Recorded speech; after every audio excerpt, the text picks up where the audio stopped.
How's everybody doing? In today's video, I'm going to briefly talk about the pros and cons of buying from Reverb. So many of you know Reverb is basically an instrument-biased website where companies and individuals can list their gear for sale.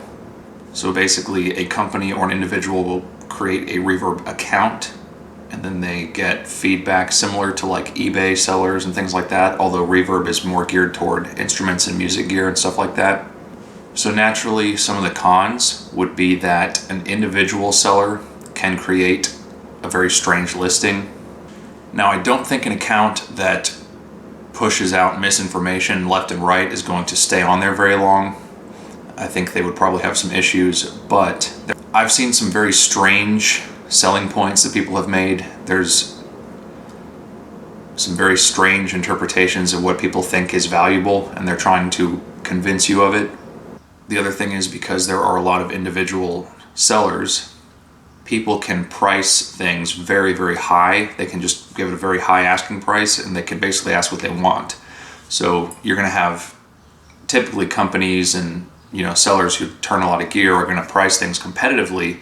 But then on the other hand, you have people who may just have some sort of cherished piece of gear that they don't really want to sell it, but they would sell it for like some exorbitant amount of money.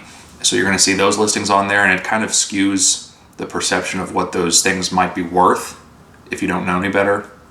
So that's basically a couple things you'd want to look out for when buying from Reverb is the oddball sellers that are putting in strange descriptions. People will list these like speculative or totally silly stories associated with their gear. It can be interesting to read, but you do have the opportunity to not get the best information because it is an individual. Now, moving on to the pros, and this actually is kind of the other side of the coin with the individual sellers, is that there are some really unique pieces of gear out there on Reverb. A lot of people will hold on to these cherished items that, regardless of what their asking price is, it could be a very rare item that you're looking at. And it just happens to be the one person that has it to sell, and if you want that item, you pretty much have to buy it from them. Therefore, they get all the money. They don't have to worry about trading it in, losing value. So you're going to find some more unique and rare pieces of gear that way because of the nature of Reverb paying more to the seller than if they were to trade in. I have actually purchased 3 pieces of gear on Reverb that I would say are critical, and one of which was my Les Paul Platinum, which is just kind of a rare guitar. At the time, you could see them pop up for sale here and there. People would trade them into Guitar Center, but they would usually be in bad shape.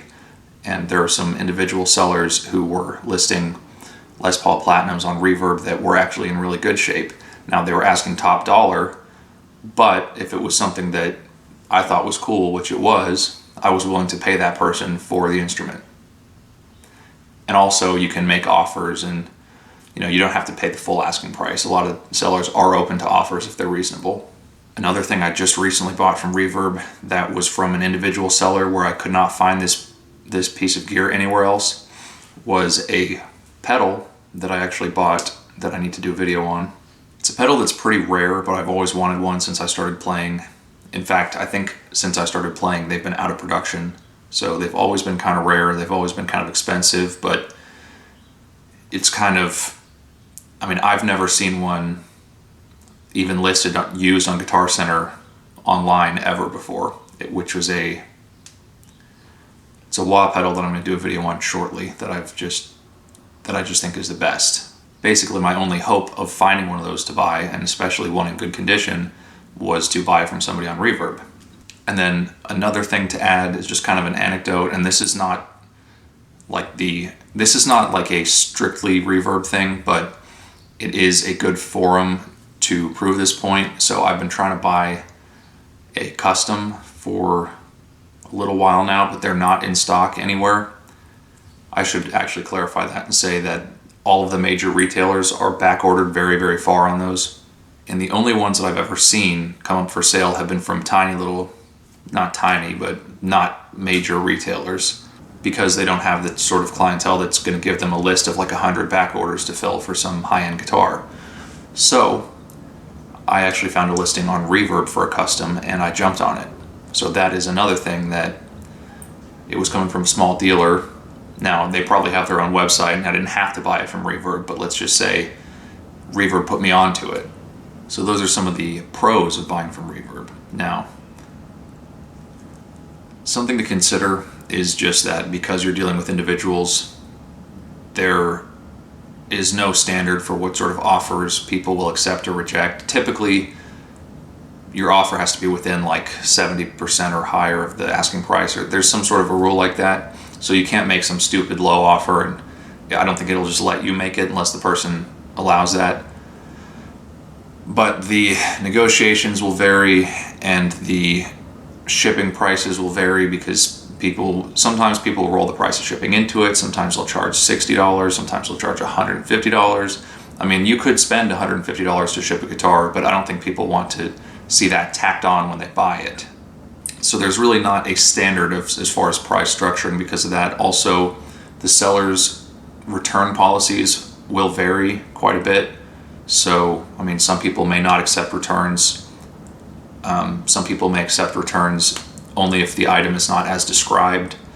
And then some people will be lenient, but of course it is an individual. If you had like a real problem, you would hope that that person would want to continue to have a high rating as a seller, and you would hope that they would fix the problem.